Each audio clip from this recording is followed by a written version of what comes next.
मनुष्य जेव्हा जीवन जगत असतो तेव्हा तो जगत असतो की त्याचं शरीर जगत असतं. सगळं तुमचं जीवन तुमच्या शरीराच्या भोवतीच फिरतंय, असं नाही वाटत का तुम्हाला? जेव्हा गोरा कुंभार भजनामध्ये तल्लीन झाला, त्याने आपल्या पायाखाली छोटंसं बाळ आपलं ते सुद्धा तुडवलं, पण त्याला लक्षात नाही आलं, कारण तो देहभान विसरला हो.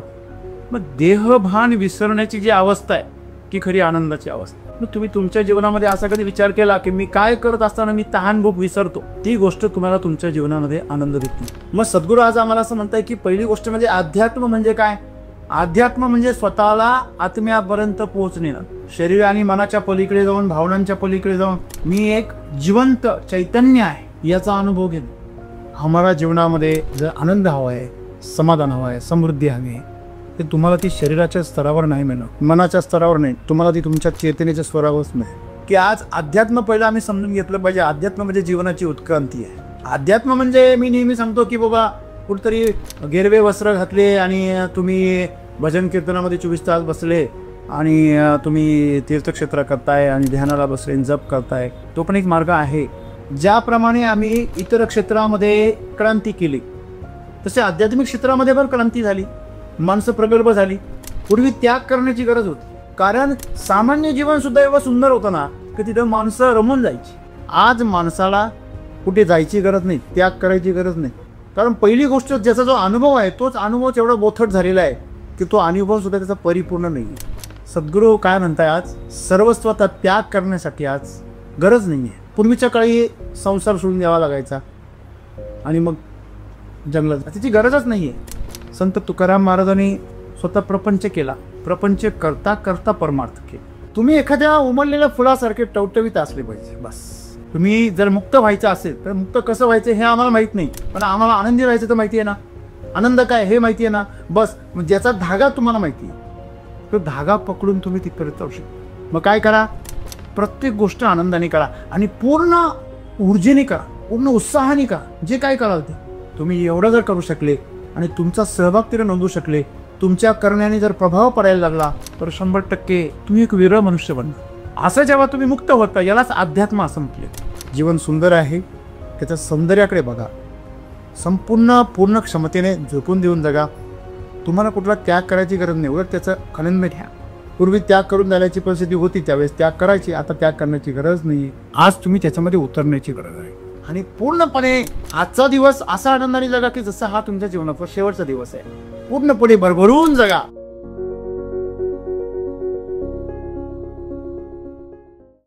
आज सद्गुरूंनी आपला जो संदेश दिलेला आहे त्यामध्ये सद्गुरू सांगतात की अध्यात्म जे आहे ते म्हणजे सर्वस्वाचा त्याग करणे नाही, तर जो माणूस आनंदी आणि जीवनाने ओतप्रोत भरलेला आहे केवळ तोच खऱ्या अर्थाने मुक्त होऊ शकतो. परंतु माझा प्रश्न असा आहे, सर नेहमी सांगत असतात जे सद्गुरूंनी सांगितलं आहे की प्रपंचरचना सर्व ही भोगुली त्यापैकी. मग सर्व अगोदर तोच व्यक्ती त्यागू शकतो जो पहिले भोगतोय, ज्याच्याकडे आहे तोच त्यागू शकतो. परंतु आता अध्यात्मामध्ये सर्वस्व त्यागायचं नाही असं सद्गुरू सांगतात. मग आत्तापर्यंत जेवढे जे आध्यात्मिक गुरु आहेत त्यांनी प्रपंचरचना स्वीकारली नाही किंवा मग त्यागलेली आहे का? बरं त्यांनी संसारात राहून मुक्ती त्यांना प्राप्त झाली नाही का? संसारात राहून मुक्ती मिळवण्यासाठी कठीण आहे की सोपं आहे, हे आज माझा प्रश्न आहे. आणि सद्गुरू जर सांगतायत की म्हणजे आतमध्ये जीवन जो आहे ते संपूर्ण भरलेलं पाहिजे, ओतप्रोत भरलेलं पाहिजे जीवनाने, म्हणजे मन आनंदी पाहिजे, तर मग मन आनंदी होण्यासाठी कोणत्या कोणत्या गोष्टी आहेत? मित्र, मनुष्य जेव्हा जीवन जगत असतो तेव्हा तो जगत असतो की त्याचं शरीर जगत असतं. मला तर असं दिसतंय की तुमचं शरीरच जगतंय. तुमचं शरीर काहीतरी भोग घेते, शरीर काहीतरी त्याग करतंय, शरीर काहीतरी सुख घेतंय, दुःख भोगतंय आणि त्या शरीराचंच वय होत चाललेलं आहे, तसं तुमचं पण वय होत चाललेच.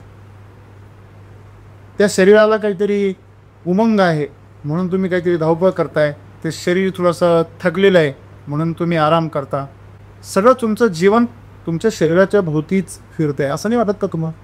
आपण कितीही अध्यात्माच्या गोष्टी मारल्या, गप्पा मारल्या, तरी पण आम्ही आमचं जीवन त्याच्या बाबतीमध्ये रूपांतरित करू शकलेलं नाही, ही आमची शोकांतिका आहे. जर आमच्या जीवनामध्ये काही रूपांतरण होत असेल तर आमच्या चेहऱ्यावर त्याचे प्रतिमा उमटते. एखाद्याला तुम्ही जर गुदगुल्या केल्या त्याच्या चेहऱ्यावर लगेच भाव बदलतात. चिडका असेल तर चिडण्याचे भाव येतात आणि मनमोकळा माणूस असेल तर हसण्याचे भाव येतात. मग हे जे शरीर आहे, या शरीराच्या बाबतीमध्ये आम्ही जे तादात्म्य पावलेलो आहे, त्याला आम्ही शरीर, त्याला जीवन समजतोय. त्याचा परिणाम असा झाला आहे की आम्ही कधीतरी लहान असतो, काहीतरी आम्ही तरुण होतो, काहीतरी आम्ही म्हातारे होतो. जर तुम्हाला हे माहिती आहे की मी शरीर नाही आहे, मी मनही नाही आहे, तर तुमच्या म्हातारे होण्याचा काही संबंधच नाही आहे, किंवा तुमचा तरुण होण्याचा पण काही संबंध नाही. तुमचा जन्म आणि मृत्यू याचाही काही संबंध शिल्लक राहतो जेव्हा तुम्ही असा विचार करता की मी शरीर पण नाही आणि मन पण नाही. परंतु मला हेच कळत नाही, शरीर नसणं म्हणजे काय, मन नसणं म्हणजे काय. जेव्हा लहान मुलं ग्राउंडमध्ये खेळत असतात, क्रीडांगणामध्ये कुठले तरी खेळ खेळत असतात, तुम्ही जेव्हा लहान होते तेव्हा असं खेळत असताना तुम्हाला लागलं, रक्तही निघालं, पण तुम्हाला त्याचं काहीच नाही वाटलं, तुम्ही खेळतच होते. आणि खेळून झाल्यानंतर तुमच्या लक्षात आलं की अरे मला लागलेलं आहे. अगदी सेम घटना दारुड्याच्या बाबतीमध्ये काय, तरी दारू पिलेली असते, तो कुठेतरी पडतो, झडतो, त्याला लागतं, पण त्याला काही कळत नाही, लागलं हे सुद्धा कळत नाही, वेदना तर दूरची गोष्ट आहे. सेम घटना खेळामध्ये मग्न असलेल्या विद्यार्थ्याच्या बाबतीमध्ये घडतं. यालाच मराठीमध्ये देहभान विसरणे असं म्हणतात. जेव्हा गोरा कुंभार भजनामध्ये तल्लीन झाला, त्याने आपल्या पायाखाली छोटंसं बाळ आपलं ते सुद्धा तुडवलं, पण त्याला लक्षात नाही आलं, कारण तो देहभान विसरला हो. मग देहभान विसरण्याची जी अवस्था आहे की खरी आनंदाची अवस्था. कुणी ते दारू पिऊन मिळवण्याचा प्रयत्न करतं, कुणी ते कामामध्ये रमून मिळवण्याचा प्रयत्न करतं, कुणी ते खेळामध्ये रमून मिळवण्याचा प्रयत्न, कुणी मनोरंजनामध्ये. बघा, जेव्हा तुम्ही तुमच्या आवडती सिरियल्स किंवा फिल्म किंवा काही जे काही गेम्स असतील खेळत असाल, बघत असाल, तेव्हा तुमच्या शेजारून तुम्हाला कुणीतरी हाक मारते तरी पण तुम्हाला कळत नाही. तुमच्या शेजारून तुमची वस्तू उचलून घेऊन जाते तरी तुम्हाला कळत नाही. म्हणजे आपण त्या ठिकाणी सुद्धा देहभान विसरतो. म्हणजे मनोरंजन हे सुद्धा देहभान विसरण्याचं एक साधन आहे. कामामध्ये रमणं, काही माणसं कामामध्ये एवढी रमतात की तहानभूक विसरतात. मग तुम्ही तुमच्या जीवनामध्ये असा कधी विचार केला की मी काय करत असताना मी तहानभूक विसरतो? ती गोष्ट तुम्हाला तुमच्या जीवनामध्ये आनंद देते. पण ती गोष्ट जर नशा असेल, मनोरंजन असेल, आळस असेल, हे नकारात्मक सुख आहे. नकारात्मक सुख म्हणजे काय? उदाहरणार्थ, एखादा मनुष्य आहे, तो 1 लाख कमवून लखपती हो, आणि एखादा मनुष्य 1 लाख रुपये वाचून लखपती हो. वाचून म्हणजे कसे? मी आज रिक्षाने नाही गेलो, 10 रुपये वाचवली. मी आज सकाळचा नाश्ता नाही केला, 50 रुपये वाचवले. मी आजारी पडलो तरी गोळ्याने खाल्ल्या, 500 रुपये वाचवले. मी गावच्या हरिनाम सप्ताहाला वर्गणी पण दिली नाही, जेवायला पण गेलो नाही, कीर्तनाला पण गेलो नाही, 1000 रुपये वाचवले. असे वाचून सुद्धा काही लोक लखपती होता. त्याला मनातल्या मनात तो स्वतःला लखपती जाईल, असं 1 लाख रुपये वाचवले मी यावर्षी. नकारात्मक आहे त्याचं वाचवणं. ना त्याच्या बँकेत जमा झाले, ना त्याच्या घरात मिळाले, हे नकारात्मक जडण आहे. कमवून हे सकारात्मक वाचवणं आहे. कमवले आणि ती बँकेत साठवले, ही बचत आहे. तसं जीवनामध्ये मनोरंजन करणं, नशा करणं, त्या माध्यमातून तुम्ही जर सुख मिळवण्याचा प्रयत्न केला किंवा तुम्ही आनंद मिळवण्याचा, एक झलक मिळवण्याचा प्रयत्न केला, तर त्याने तुमचं जीवन अधोगतीला जातं. तुमचा बोध हळूहळू नष्ट हो. माणसाचे इंद्रिय जे आहेत ते अधिक संवेदनशील असले पाहिजे की बोथट असले पाहिजे? बधीर असले पाहिजे. तसे ते बधीर होणारच आहे. वय होता होता जसं वय होणार आहे तसे ते बधीर होणारच आहे. त्यांची एक्सपायरी डेट आहे की नाही आहे? मग आपलं काम आहे त्यांची एक्सपायरी डेट यायच्या आत आपण त्याचं काय केलं पाहिजे? सदुपयोग केला.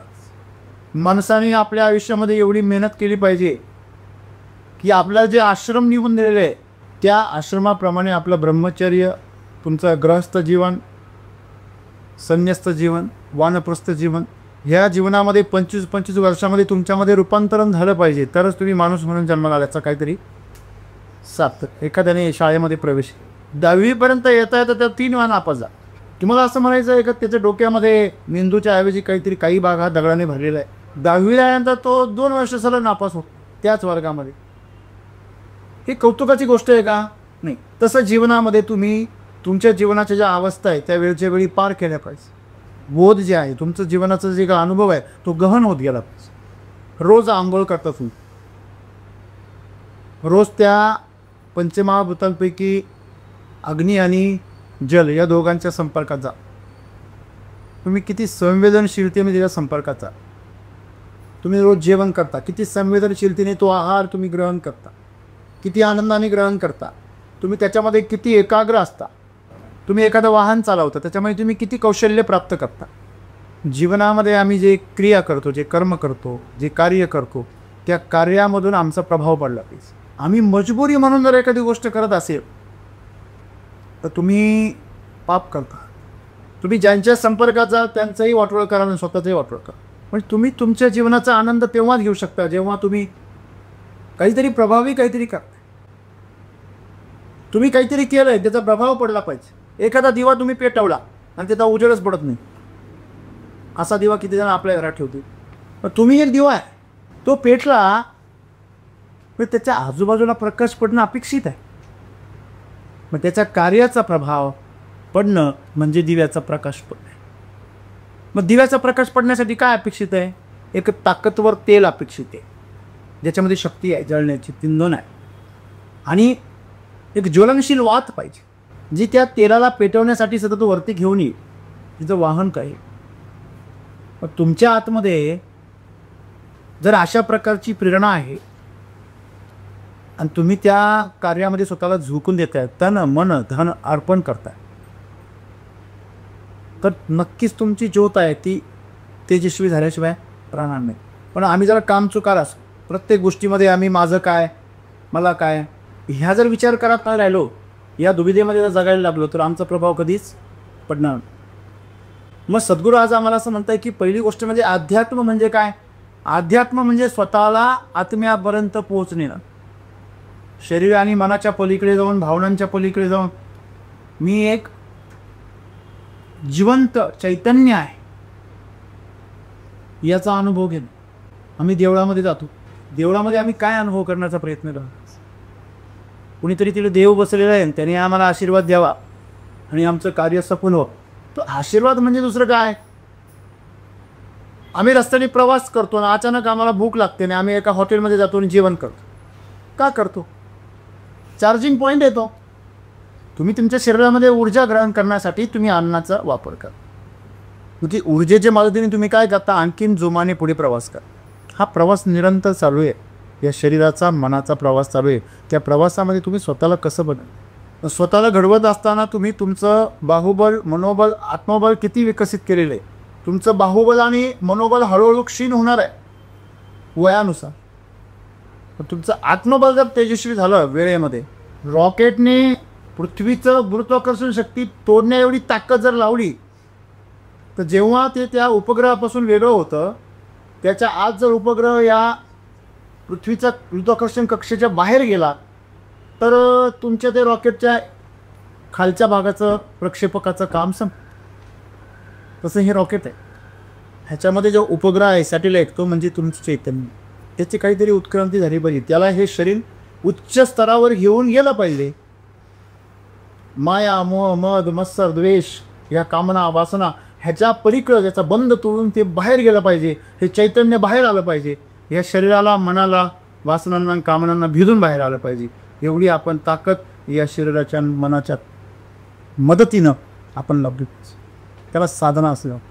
आम्हाला जीवनामध्ये जर आनंद हवा आहे, समाधान हवं आहे, समृद्धी हवी आहे, ते तुम्हाला ती शरीराच्या स्तरावर नाही मिळणार, मनाच्या स्तरावर नाही, तुम्हाला ती तुमच्या चेतनेच्या स्वरावरच मिळेल. पण तो माझा आत्मा प्रसन्न झाला.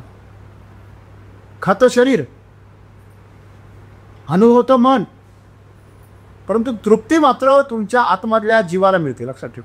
आपण मराठीमध्ये काय म्हणतो?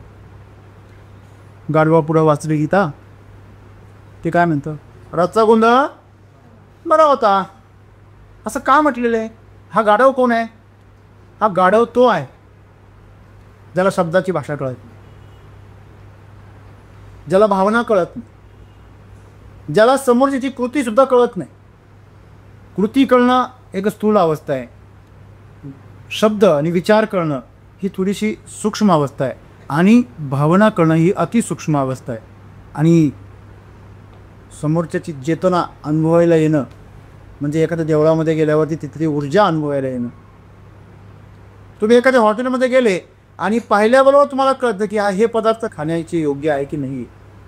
भाजी पाहिल्याबरोबर कळते की ही भाजी आपण घेतली पाहिजे की नाही घेतली पाहिजे. हिच्यामध्ये चैतन्य ऊर्जा आहे की हिच्यामध्ये मृत्यू आहे, हिच्यामध्ये रोग आहे, विष आहे. एवढे आम्ही संवेदनशील असतात. म्हणजे मग आमच्यापेक्षा कुत्रे बरे, ते वास घेऊन सांगतात इथे बॉम्ब आहे त्यांनी. ते वास घेऊन सांगतात की इथे कोण माणूस येऊन घ्या आणि तो कोणत्या दिशेने गेला. म्हणजे प्राण्यांची जी बुद्धी आहे, बोध आहे, तो आमच्यापेक्षा जर श्रेष्ठ असेल तर आम्ही मनुष्य म्हणून नालायक ठरणार. आम्ही लायकच नाही आहे मनुष्य या शब्दाला आणि त्या जीवनाला लायक. आणि म्हणून सद्गुरू असं म्हणताय की आज अध्यात्म पहिलं आम्ही समजून घेतलं पाहिजे. अध्यात्म म्हणजे जीवनाची उत्क्रांती आहे. अध्यात्म म्हणजे मी नेहमी सांगतो की बाबा कुठेतरी गेरवे वस्त्र घातले आणि तुम्ही भजन कीर्तनामध्ये 24 तास बसले आणि तुम्ही तीर्थक्षेत्र करताय आणि ध्यानाला बसले, जप करताय, तो पण एक मार्ग आहे. परंतु आज आम्ही एवढे प्रगल्भ झालो. एक 50 वर्षापूर्वी 30 वर्षापूर्वी जर इथून जर समजा तुमच्या गावाला जर मेसेज द्यायचा म्हटला तर काय करावं लागायचं? प्रत्यक्ष माणूस किंवा तुम्हाला स्वतःला जावं लागायचं. पत्र पाठवलं तर ते महिन्यांनी मिळायचं, 15 दिवसांनी, 20 दिवसांनी. तुम्ही आता जर एखाद्या माणसाला तुमच्या घरी एखादं महत्त्वाचं काम आहे, काही निरोप अर्जंट पाठवायचा, कुणीतरी गेलं आहे घरामध्ये, स्वर्गवासी झालेलं आहे, आणि तुम्हाला गावाकडे मेसेज पाठवायचा. तुम्ही जर पत्र पाठवलं असतं काय? कल्पना करा थोडा वेळ की तुम्ही 30 वर्ष मागवलेलं आणि पत्र पाठवलं तर ते 13वेला येतील.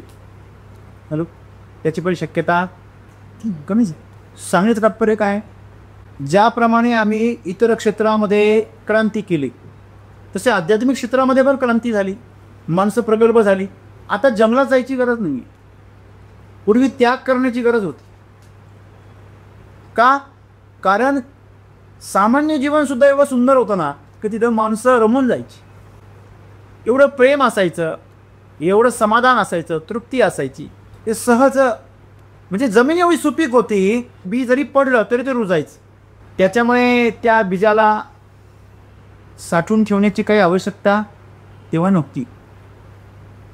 आता मातीच एवढी नापीक झालेली आहे, त्याला दुसरीकडे कुठेतरी नेऊन साठवून ठेवायची काही गरज नाही. ते तसं जमिनीवर पडलं तरी उगत नाही, ते पेरलं तरी उगत नाही.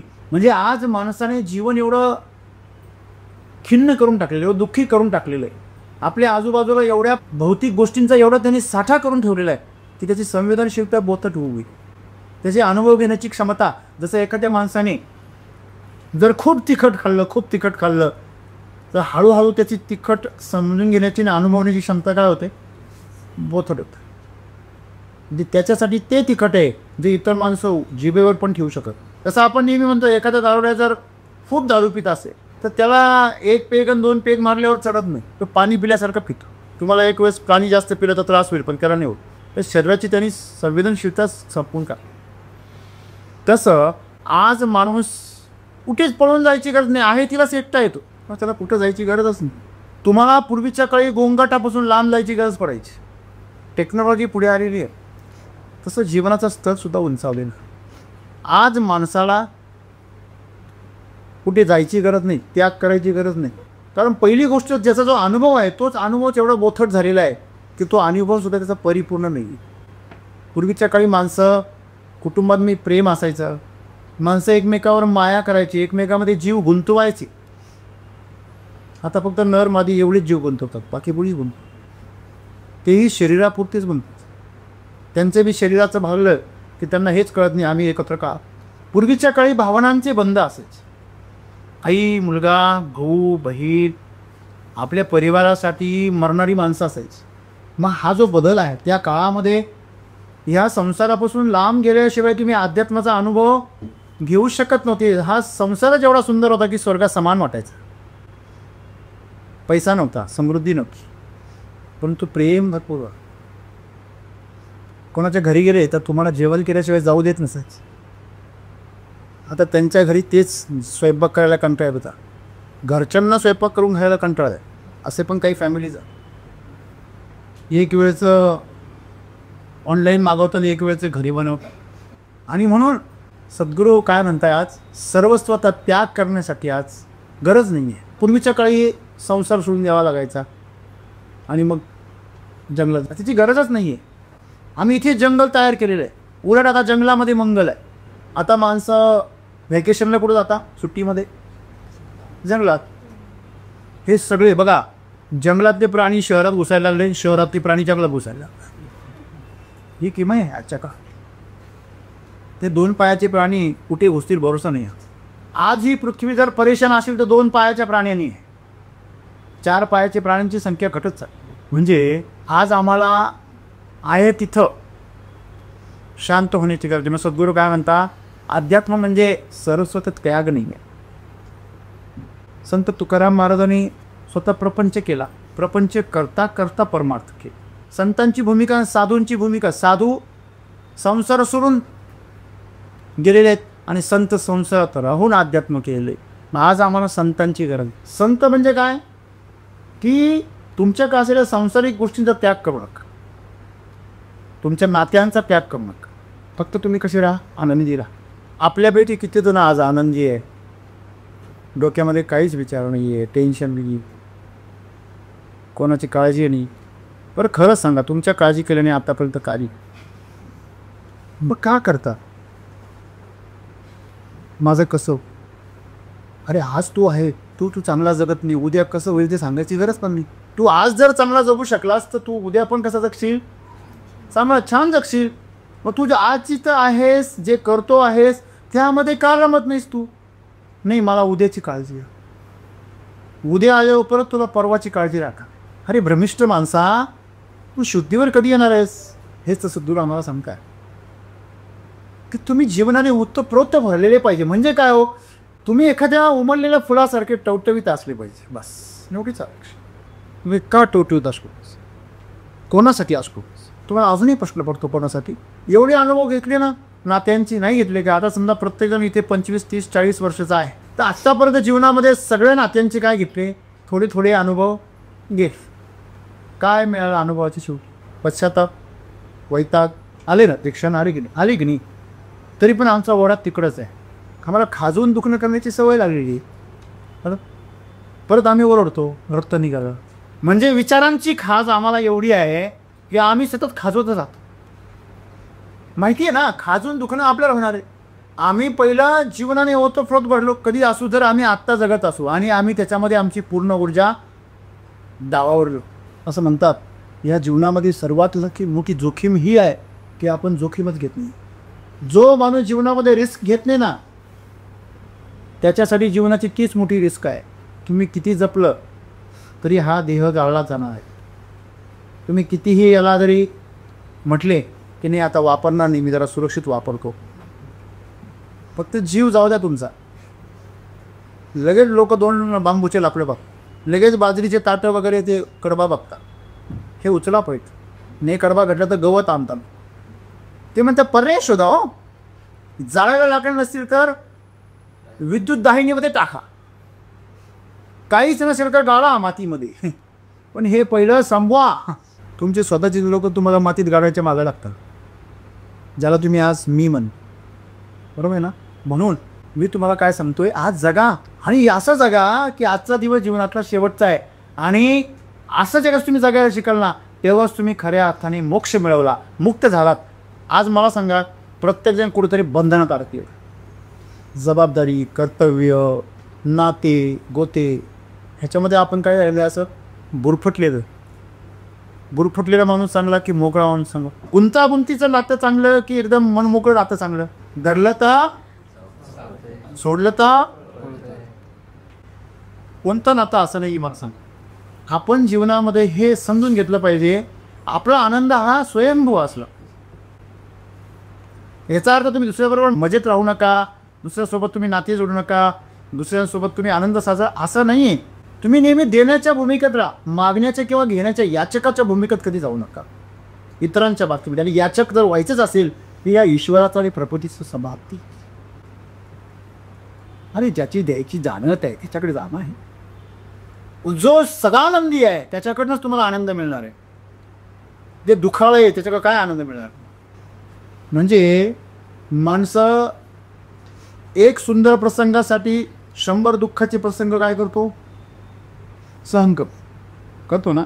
एकच भाकर खातो, पण त्यासाठी गहू पेरा, नांगरणी वखरणी करा, पाणी भरा, ते सोंगा. कधी गहू सोंगला आहे का तुम्ही? असा उघड्या बायांनी सोंगा बरं एकदा. तसे असे झूम करून जर पाहिली ती एवढे हात्याराचे वाण असतात त्याच्यावरती, हातान पायांवरती सगळ्या जखमाच जखमा असतात. गहू असला की जखमा, आणि बाजरी असली की ते कुसळ अंगावर बारीक बारीक. म्हणजे तो त्रास सगळा आपण सहन करतो. नंतर त्याला गिरणीमध्ये घेऊन जातो, त्याला दळून आणतो, नंतर त्याचं पीठ मळतो, चटके घेतो, आणि मग आधी हाताला चटके, मग मिळते भाकर. येत भाकरीचा आनंद सुख घेण्यासाठी एवढा त्रास. तुम्ही तर नाही, मी पेरत नाही, मी विकत आणतो. तू ते विकत आणण्यासाठी जे पैसे कमवतो ते काहीतरी करत असतील ना, कष्ट तर आहेच ना. म्हणजे आमच्या लक्षात आलं पाहिजे मित्रांनो की आम्ही थोडासा आनंद घेण्यासाठी किती मोठं दुःख आम्हाला काय करून घेतो, सामावून घेतो, सहन करून घेतो. म्हणून सद्गुरू असं म्हणतात की तुम्ही हे शरीराच्या स्तरावर, मनाच्या स्तरावर जगणं सोडा, आणि शरीराच्या स्तरावर तुम्ही किती पण त्याग करा. कोण म्हणतो मी जेवण सोडलं, कोण म्हणतो मी माझा आवडती डिश सोडली, मी म्हणते एक वेळ जेवणच करत नाही, मी माझा वर्षाचा उपवास आहे. की आम्ही आमच्या सोयीनुसार सगळ्या गोष्टींचे अर्थ लावतो, आणि म्हणून आम्ही दुःखामध्ये. आमच्या दुःखाचं कारण काय आहे की आम्हाला दुःख मिळालं ते चालेल, पण आमच्या मर्जीने मिळालं. आम्ही आमच्या चुकांनी जर एखाद्या अडचणीत गेलो, आम्ही संकटात गेलो, किंवा आम्हाला दुःख मिळालं, तर आम्ही होऊ का चू पण करत. पण दुसऱ्याच्या कारणामुळे जर काही झालं तर आम्ही अख्खा गाव गोळा करतो. मला सांगा, एखादा माणूस रस्त्याला जाताना स्वतःच्याच चुकीने घसरला पडला, ते बिल्लाच्यासारखं गपचूप उठत, इकडे तिकडे कोणी आहे का पाहतं, आणि परत किक मारायचा प्रयत्न कर. तेच कोणाच्या तरी कारणामुळे जर पडला, ते उठत नाही, तिकडून शिवाय द्यायला सुरुवात करू. असा माणूस मुक्त असू शकत नाही. मुक्त माणूस म्हणजे काय, जो या शरीर आणि मनापासून काय झाला, वेगळा झाला. शरीराच्या बाबतीत जे काही घडते, मनाच्या बाबतीत जे काही घडते, त्या बाबतीमध्ये तो उदासीन राहतो. संत ऐसे जाण जे देही उदास. मग तुम्हाला देहामध्ये उदास होणं कसं शक्य आहे? सगळ्यात सोपं आहे, तुम्ही आनंदावर एकाग्र व्हा. मला आनंद मिळाला पाहिजे. शरीराला कधीच आनंद होत नाही, लक्षात. शरीराला सुख मिळतं, मनाला पण कधी आनंद होत नाही. खरा आनंद जो होतो तो आमच्या चैतन्याला. मनाला जे होतं ते परम सुख होतं. सुख असतं बघ त्याचं, बस थोडं श्रेष्ठ सुख असतं. लाख रुपयाची लॉटरी लागली तर सुख होतं, आणि कोटीची लागली तर परम सुख. पण आहे सुखच आहे की नाही. म्हणजे मुक्त होण्यासाठी, स्वतंत्र होण्याचं, सगळ्यांना स्वातंत्र्य हवं आहे, पण ते स्वातंत्र्य तुम्हाला कोणापासून मिळवायचं आहे? शरीर आणि मनापासून मिळवायचं. शरीर आणि मनापासून स्वातंत्र्य कधी मिळेल? तुम्हाला तहान लागली, भूक लागली, वेदना झाल्या, त्रास झाला, कंटाळा आला, शरीराला जे जे काही वाटेल, मनाला जे जे काही होईल, जे जे काही वाटेल, त्याच्यापासून उदासीन व्हायचं. तुम्ही जर उदासीन जर झालात, आम्ही आपलं मानतो म्हणून ते मातृत्व तयार हो, दुःख पण तयार हो. तुम्ही बातमी वाचली, रोड ॲक्सिडेंट, रोड वाचता, काय त्याच्यामध्ये विशेष? त्या बातमीमध्ये कळलं की अरे आपल्या सगळ्यात जवळचा माणूस कोणीतरी होता, तर लगेच काय होतं? त्रास व्हायला सुरुवात होते. म्हणजे त्रास आम्हाला घटनेही होतोय का? नाही, ममत्व आली. ते ममत्वसुद्धा काय आहे? काल्पनिक. इथे कुणी कोणाचा नाही. जर असता तर जाताना मेसेज करून गेला, तुम्ही चौकशी करता. अहो ते शांताराम पाटील ती मागच्या वर्षीच गेले, गावाला गेल्यावर कळतं. हॅलो, कळतं की नाही? म्हणजे सांगण्याचं तात्पर्य काय आहे की तुम्ही किती जरी अगदी लंगोटी या जरी असले, तुम्ही अगदी बालपणी एकत्र घालवलेले, म्हणून तर काय जाताना तुम्हाला काही सांगून जाणार नाही मी चाललोय उद्या, त्यालाच माहिती नाही विचारायला. म्हणून हे जीवन जे आहे मित्रांनो, हे नाशवंत आहे, आणि हे नाशवंत जीवन आसार म्हणजे ते नाश होण्याच्या अगोदर त्यातून मुक्त व्हा. तुम्ही जर मुक्त व्हायचं असेल तर मुक्त कसं व्हायचं हे आम्हाला माहीत नाही, पण आम्हाला आनंदी राहायचं तर माहिती आहे ना. आनंद काय हे माहिती आहे ना. बस ज्याचा धागा तुम्हाला माहिती आहे, तो धागा पकडून तुम्ही तिथपर्यंत जाऊ शकता. मग काय करा? प्रत्येक गोष्ट आनंदाने करा, आणि पूर्ण ऊर्जेने करा, पूर्ण उत्साहाने करा. जे काय कराल ते, हे मला माहिती आहे बाबा, हे माझं झालेलं आहे, हे माझं रिपीट. अरे नाही, सांगणारा वेगळा आहे ना. रोज तुम्ही भक्त साधा. हॅलो, रोज भाकरीच खाता की नाही? त्याच चपात्या, तीच भाजी, तेच वांगे, तेच बटाटे, तरी पण खाताच. रोज खाता तरी पण खाताच. कंटाळा नाही तुम्हाला खायचं? हॅलो, का कंटाळा येते तुम्हाला? त्याचं कारण आहे, नाही खाल्ल्यावर काय होतं माहिती? जर तुम्हाला जगायचं आहे, जिवंत राहायचं आहे, तुम्ही कसंही खायला तयार आहात, तर तुम्ही जीवनाच्या बाबतीमध्ये तुम्हाला जे समोर आलेलं आहे की स्वीकारा आणि ते आनंदाने जगा, पूर्ण आनंदाने जगा. सगळं जग विसरून तुम्ही ते काम करा, त्या कामात रममान व्हा. जे समोर आलं ते आनंदाने खा आणि जसं तुमच्या आजूबाजूला परिस्थिती असेल त्या परिस्थितीमध्ये रमून जा. तुम्ही एवढं जर करू शकले आणि तुमचा सहभाग तिथे नोंदवू शकले, तुमच्या करण्याने जर प्रभाव पडायला लागला, तर 100% तुम्ही मुक्त. तुम्ही एक वेगळं मनुष्य बनणार आणि असं वेगळं मनुष्य तुम्ही बनावं. आणि असं जेव्हा तुम्ही मुक्त होता, यालाच अध्यात्म असं म्हटले. अध्यात्म वेगळं काहीच नाही. तुम्ही अगदी सगळं सोडलं, सगळा त्याग केला. शेवटी एक गोष्ट सांगतो, एक साधूने सर्वस्वता त्याग केला आणि जंगलात गेला, लांब वस्तीवर गेला. खूप उंदीर झाले त्याच्याकडे. मग त्याने ती उंदरांसाठी काय आणली? एक मांजर आहे. तर मांजरीला दूध गुण आणायचं म्हणून एक गाय आहे, दिली आजूबाजूच्या लोकांना. तर गाईला कोण चाऱ्या पाणी करणार, कोण सांभाळ म्हणून एक बाई आहे. मित्रांनो, अशा प्रकारचं तुमचं जे काही त्याग आहे, तो त्याग काही कामाचा नाही. तुम्ही कमळासारखं असलं पाहिजे, पाण्यापासून अस्पर्शित राहिलं. आता हा फॅन आहे, इथे बटन दाबले की लगेच काय होतो? बंद होतं, आणि बटन दाबलं की चालू होतो. तसं तुमच्या भावनांवरती, तुमच्या विचारांवरती, तुमच्या पृथ्वीवरती तुमचं काय पाहिजे? नियंत्रण आहे का? ते नाही. एकदा आज एक जर आला, राग आला तर आवडत नाही. आम्ही जीवनामध्ये घसरगुंडीसारखं एकदा घसरलो की पाच तावतच जाऊन बसतो, मध्ये थांबतच नाही ना कुठल्याही गोष्टीमध्ये. भावनांच्या घसरगुंडीवर आम्ही नेहमी घसरत राहतो. एकदा विचार डोक्यात आला की भावना निर्माण होते आणि भावनेमध्ये आम्ही वाहत राहतो. ते वाहनं तुम्हाला गुलाम बनत. म्हणून तुमच्या कृतींवर, याला जागृती असं म्हणतात, बोध असं. कृतींवर तुमचं नियंत्रण पाहिजे. तुमच्या कुठल्या कृतीला किती ऊर्जा लावायला पाहिजे हे तुमच्या हातात पाहिजे. स्वतःला झोकून देऊन जगायला शिकलं पाहिजे. हीच मुक्ती आहे. तुमच्या संपूर्ण शक्तींवर तुमचं नियंत्रण असणं ही मुक्ती आहे. आणि तुम्ही त्या शक्तींच्या ताब्यात असणं ही तुमची गुलामी. तुम्ही तुमच्या विचारांच्या ताब्यात यास. तुमच्या डोक्यात विचार आला, काय रे बाबा, माझं मन दुखलं, माझे मन फार अशांत आहे आज, म्हणजे त्या विचारांच्या प्रभावाखाली तुम्हाला जेवण चांगलं नाही भेटलं, तोच विचार चालू आहे सारखा, जेवण नाही चांगलं, जेवण नाही चांगलं. आज झोप चांगली नाही आली, तेच विचार चालू आहे, झोप येत नाही. झोप येत नाही हा विचार करून झोप येत. माझ्या डोक्यामध्ये इतके विचार येतात की हाच विचार मी करतो. माझ्या डोक्यात विचार येतात. एखाद्याला सांगितलं, हां एक काम करा, आता ध्यानाला बसते ध्यानाला, हां विचार करायचा नाही, विचार करायचा नाही, हाच विचार करतो. विचार करायचा नाही हा विचार पण सोडून द्यायचा आहे आपल्याला. सगळं घर झाडल्यावर शेवटी झाडू पण सोडून द्यायचं आहे. ते झाडू हिंडायचं नाही सगळीकडे. मी परत लागला मग घेता येईल ना, का तो कमरेला बांधतोस? म्हणजे आपण हे लक्षात ठेवलं पाहिजे की आपल्या गरजेप्रमाणे आपल्याला ह्या जीवनाचा वापर करता हवा पाहिजे. म्हणजे तुम्ही नुकता, आणि तेच आमच्या जीवनात काय अडचण आहे. तुम्ही मोटरसायकलवर इथपर्यंत आले, मोटरसायकलच्या सीटला तुम्ही चिटकले, पेरू काढली का? तुम्ही बसने आली, बसच्या सीटला चिटकले. गुलामी आहेत. जिकडे बस जाईल तिकडे जावं लागेल तुम्हाला. खरे खोटं आहे? सगळं कुठं त्या ती बसवच. जेवण, खाणं, पिणं, झोपणं सगळं. ही जी जीवन आहे हे नरक आहे. आणि आज आम्ही ज्या पद्धतीने जीवन जगतो एक तो नरकच आहे. आणि म्हणून सगळं सांगताय की मुक्ती हा स्वर्ग आहे. आणि म्हणून तुम्ही आहे त्यात आनंदाने सहभागी व्हा. त्याग करायची काही गरज नाही. त्याग करण्यासाठी पहिला भोग घेतलेला पाहिजे. तुम्ही अजून आम्ही भोगलत नाही. उलट आम्ही असं म्हणतो, तुम्ही भोगू नका, तुम्ही त्यात रमा पूर्णपणे. अशी कोणतीच गोष्ट नाही या जगामध्ये का ज्यात तुम्ही पूर्णपणे उतरून त्यातून मुक्त होऊ शकत नाही. कारण आम्ही प्रत्येक ठिकाणी अर्धवट होतो. तुमचं मन कुठेतरी असतं, शरीर कुठेतरी असतं. शरीर त्याच्यामध्ये येतं, मन भलतीकच धावतं. बरं, जे आम्हाला मिळालं तिथं मन कधी थांबतच नाही. एवढे वर्ष वाट पाहिली की विमानात बसा, कधी बसाल का नाही हे पण माहीत नव्हतं. आणि जेव्हा बसलो तेव्हा झोपला.